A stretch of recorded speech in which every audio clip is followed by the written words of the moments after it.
हरि, जय श्री विष्णु। जब धर्म लुप्त होने लगे, जब पुण्य कर्मों की महिमा विस्मृत होने लगे, तब कोई ना प्रश्न जगत को झकझोरता है। आज के अध्याय की शुरुआत होती है राजा के एक गहरे और जिज्ञासा से भरे प्रश्न से। हे महामुने, वैशाख मास के पुण्य कर्म इतने प्रभावी क्यों नहीं हैं जितना अन्य धर्म कर्म? और फिर श्रुति देव जी उस प्रश्न का ऐसे उत्तर देते हैं जो हर सांसारिक इच्छाओं वाले जीव को चेतावनी देता है। तो आइए सुनते हैं वैशाख मास के 11वें अध्याय की यह ज्ञानवर्धक कथा, जिसमें छुपा है धर्म, अर्थ, काम और मोक्ष का अद्वितीय रहस्य। जय श्री हरि, जय श्री विष्णु। इस कथा को सुनने के पश्चात राजा ने कहा, हे महामुने, आपने वैशाख मास के जिन पुण्यशील धर्म कार्यों का वर्णन किया है वे बड़े ही सुलभ हैं। उन्हें करने से भगवान विष्णु सहज ही प्रसन्न भी हो जाते हैं। प्राणी को धर्म, अर्थ, काम और मोक्ष की प्राप्ति भी होती है।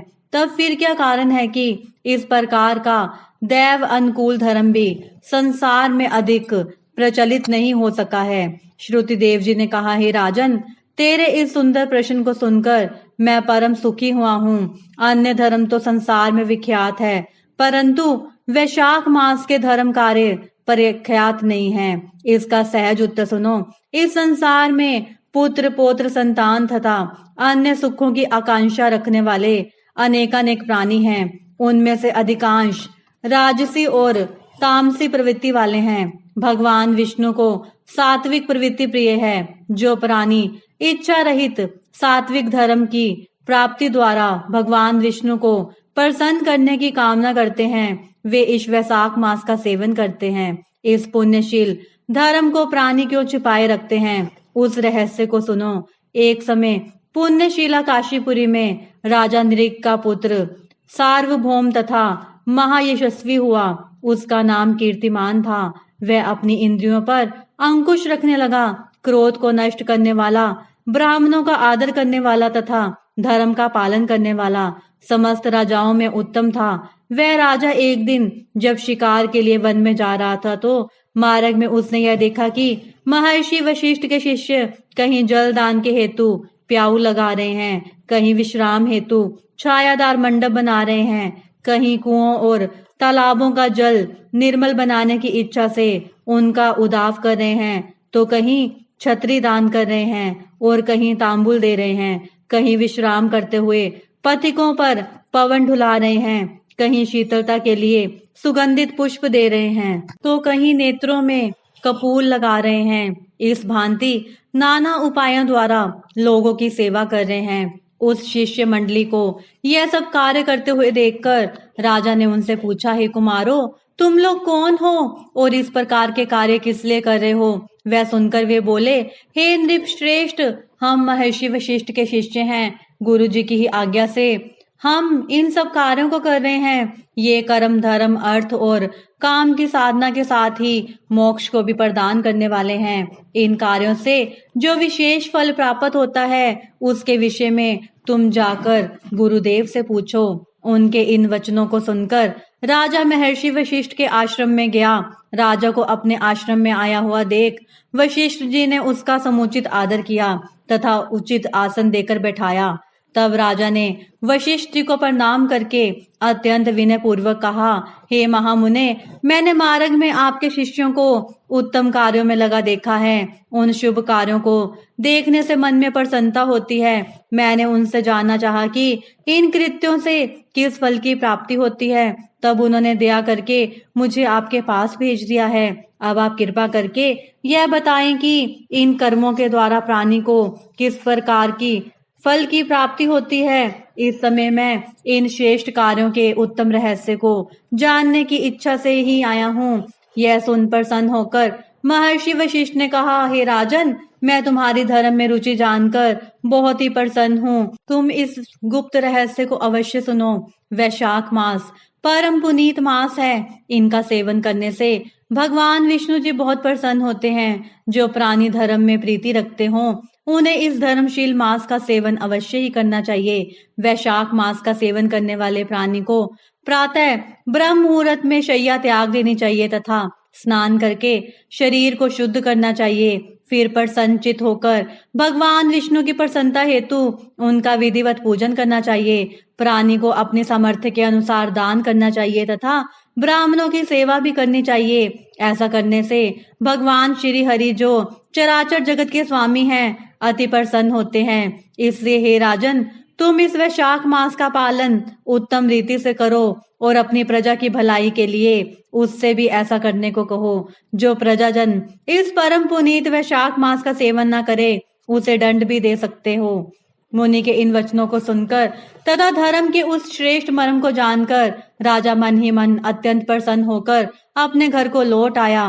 फिर उसने भगवान केशव के चरण हृदय में धारण किए और प्रभु से प्रीति करता हुआ अपने राज्य का पालन करने लगा। जब वैशाख मास आने को हुआ तो राजा ने अपने संपूर्ण राज्य में यह ढिंडोरा पिटवा दिया कि 8 वर्ष से 80 वर्ष तक कोई भी पुरुष, स्त्री अथवा बालक यदि रोगी नहीं है, वह यदि मेष की संक्रांति में सूर्योदय से पहले ही स्नान करके वैशाख मास के उत्तम धर्म का पालन नहीं करेगा तो उसे चोर को दी जाने वाली यातनाएं दी जाएंगी एवं राज्य से बाहर निकाल दिया जाएगा। उसने धर्म का उपदेश करने के लिए प्रत्येक गांव में एक एक ब्राह्मण भेजा तथा धर्म का पालन न करने वालों को सजा देने के लिए 10-10 सैनिक भी नियुक्त किए। इस प्रकार उस राजा के संपूर्ण राज्य में धर्म का पूरी तरह विस्तार होने लगा। बाहरी राज्यों के लोग भी धर्म पालन करने की इच्छा से उसके राज्य में आकर बसने लगे। लोगों को यह विश्वास हो गया कि इस पुण्यशील राज्य में मरने वालों को निश्चय ही मोक्ष की प्राप्ति होगी। इस प्रकार राजा के धर्म में रत होने के कारण धर्म का चारों ओर बोलबाला हो गया।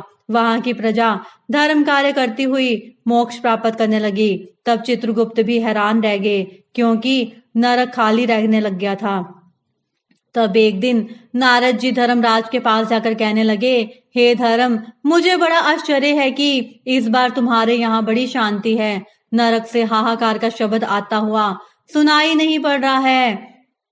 कुकमीर्जन तुम्हारे राज्य में आते जाते क्यों नहीं दिख पड़ते हैं? तब धर्मराज ने यह कहा कि हे नारद जी, आजकल पृथ्वी पर राजा कीर्तिमान ने धर्म का आश्रय ग्रहण किया है। उसने भगवान केशव के चरणों में प्रीति लगा रखी है। भगवान पुरुषोत्तम की प्रसन्नता के लिए उसने अपने संपूर्ण राज्य में प्रजा को वैशाख मास का सेवन कराना प्रारंभ कर दिया है। राजदंड के भय से सभी लोग धर्म का पालन कर रहे हैं। वे सभी पुण्यों में प्रीति रख रहे हैं, कोई पाप कर्म नहीं करता। यही कारण है कि अपने पुण्यों के प्रभाव से सभी प्राणी मृत्यु के उपरांत मोक्ष को प्राप्त होते हैं और मेरा यह लोक पूरी तरह खाली हो चला है। वैशाख धर्म सेवन करने के कारण प्राणी ब्रह्म हत्या सरीखे महाभयानक पापों से भी मुक्त हो जाते हैं। अतः अब मैंने यह निश्चय किया है कि मैं उस महाप्रतापी राजा से जाकर युद्ध करूं। यदि मैं उस राजा को जीत सकने में असमर्थ रहा तो भगवान ब्रह्मा के पास जाकर अपनी व्यथा का वर्णन करूंगा, अन्यथा उसे मार ही डालूंगा। इस प्रकार नारद जी को अपने मन का सारा हाल कहकर यमराज ने जरा, रोग, व्याधि, मृत्यु आदि महाबली अनुचरों सहित नाहक प्रकर्मी अपने यमदूतों को साथ लिया और स्वयं भी यमदंड को हाथ में ले भैंस पर सवार होकर अपनी सेना के साथ पृथ्वी पर जा पहुंचा। उसने महाबली राजा को पराजित करने के लिए उसके राज्य को चारों ओर से घेर लिया। जब राजा को यह पता चला कि यमराज ने उसके नगर को घेर लिया है तो वह अपनी प्रजा की रक्षा के लिए सेना सहित नगर के बाहर युद्ध करने के लिए आ गया। फिर दोनों ओर से भयानक युद्ध हुआ। राजा के बड़े पराक्रम के आगे यम की सेना बहुत देर तक नहीं टिक सकी। यम की सेना जब राजा के पराक्रम से विचलित होकर भागने लगी तो यमराज ने अपने तीक्ष्ण बाण राजा के ऊपर चलाए। फिर वह राजा का वध करने की इच्छा से तलवार और ढाल उठाकर उसे मारने के लिए आगे बढ़ा। राजा ने जब यम को देखा तो अपने तीक्ष्ण बाण चलाकर यम की ढाल तलवार को काट डाला। देखते ही देखते राजा ने यम के सभी अस्त्र शस्त्र काट डाले। फिर उसने एक तीक्ष्ण बाण यमराज के मस्तक पर भी मारा तब यम ने क्रोध करके अपना यमदंड उठाकर उसे ब्रह्म मंत्र से अभिमंत्रित करके राजा के ऊपर चलाया। उधर भगवान विष्णु ने जब यमदंड को आते देखा तो उन्होंने राजा की रक्षा के लिए अपने सुदर्शन चक्र को भेज दिया। सुदर्शन को आया देखकर यमदंड निस्तेज हो गया। फिर वह चक्र यम को मारने के लिए आगे बढ़ा। उस समय राजा बहुत व्यथित हुआ और वह भगवान के प्रिय सुदर्शन चक्र को नमस्कार कर प्रार्थना करता हुआ इस प्रकार कहने लगा, हे भगवान के प्रिय आयुध, आप भक्तजनों की रक्षा करने वाले हैं। मैं प्रार्थना करता हूँ कि अब आप शांत हो जाएं तथा यमराज को अधिक त्रस्त ना करें। इस प्रार्थना को सुनकर सुदर्शन चक्र विष्णु लोक को वापस चला गया। तब यमराज उदास होकर भगवान ब्रह्मा के पास पहुंचे, जहां लोकपाल, दिक्पाल आदि बैठे हुए उपासना कर रहे थे। ब्रह्मा जी के सन्मुख वेद पुराण आदि शरीर धारण किए बैठे थे। नदी वृक्ष आदि भी शरीर धारण किए हुए खड़े थे। वापी, कूप, तालाब और पर्वत सभी शरीर सहित उपस्थित थे। दिन रात, पक्ष, मास, कल्प, काष्ठा, निमेष, ऋतु, अयन, संकल्प, विकल्प, निमेष, उन्मेष, ऋक्ष, योग, करण, पूर्णिमा, अमावस्या, सुख दुख, भय, लाभ हानि, जय पराजय, सतोगुण, रजोगुण और तमोगुण, शांत, मूड, अतिपोर, प्राकृतिक विकार, कफ, वात, पित्त आदि सभी चराचर मूर्तिमान होकर भगवान ब्रह्मा जी के सन्मुख खड़े हुए थे। तब चतुरानन के चरणों में साष्टांग नमस्कार करने के उपरांत यमराज ने अपने नेत्रों से अर्श वर्षा करते हुए विलाप करना प्रारंभ कर दिया। यमराज की उस दशा को देखकर ब्रह्मा जी की सभा में उपस्थित सभी लोग महान आश्चर्य करने लगे। सबने मन ही मन विचारा कि वह यम जिसे पल भर का भी अवकाश नहीं मिलता, आज इस प्रकार से दीन होकर क्यों खड़ा है। यम के वस्त्र फटे थे, शरीर की कांति नष्ट हो चुकी थी और चित्रगुप्त भी उसके पीछे उदास खड़ा हुआ था। फिर यम ने बड़ी कठिनता से कहना शुरू किया, हे कमलासन, हे प्रभु, अब आप मेरे पद की मर्यादा लोप हुई जाने। मेरी बहुत ही दुर्गति हुई है। मेरे वस्त्र आदि छीने जा चुके हैं। आपके रहते हुए मैं महान दुर्गति को प्राप्त हुआ हूँ। यमराज की बातों को सुनकर सभी सभासद विहल हो गए। तब पवन ने भगवान ब्रह्मा के मन का आश्रय जानकर यम को उठाकर अच्छे आसन पर बैठाया और कहा, हे यम, तुम्हारी ये गति किसने की है। तुम सबके पिता कुश केतु के सन्मुख अपने मन का सारा हाल कहो, तुम्हारा कलेश निश्चय ही दूर होगा। तब पवन की बात को मानकर यम कुश केतु के सन्मुख गया और बड़े ही विनीत स्वर में अपने साथ बीती हुई सभी घटनाओं को सत्य सत्य बताने लगा। सब बोलो विष्णु भगवान की जय। आइए अब सुनते हैं दो भाइयों की कथा। एक गांव में दो भाई रहते थे। एक भाई हर रोज सुबह उठकर गायत्री मंत्र का जाप करता, गौ सेवा करता और जरूरतमंदों की मदद करता। दूसरा भाई सोचता ये सब करने से क्या होगा और आराम से जीता। एक दिन दोनों को ही एक सपना आया। यमराज ने बुलाया और कहा, तुम्हारे कर्मों का लेखा जोखा तैयार है। एक ने पुण्य कमाया, दूसरे ने सिर्फ गवाया। सुबह उठकर बड़े भाई ने कहा, आज से और अधिक सेवा करूंगा। छोटे भाई ने डर के मारे कहा, अब मैं भी कुछ करूंगा। इस कथा से सीख मिलती है कि जो श्रुतिदेव जी दे रहे हैं, वैशाख मास के पुण्य कर्म सिर्फ सुनने से नहीं, करने से फल देते हैं। जिसे सुख की चाह है उसे धर्म की राह नहीं भूलनी चाहिए। श्रुतिदेव जी का उत्तर न केवल राजा को बल्कि हमें भी जीवन का एक बड़ा सत्य समझा देता है कि केवल इच्छाएं रखने से कुछ नहीं होता। वैशाख मास जैसे पवित्र काल में किए गए सत्कर्म ही मोक्ष के द्वार खोलते हैं।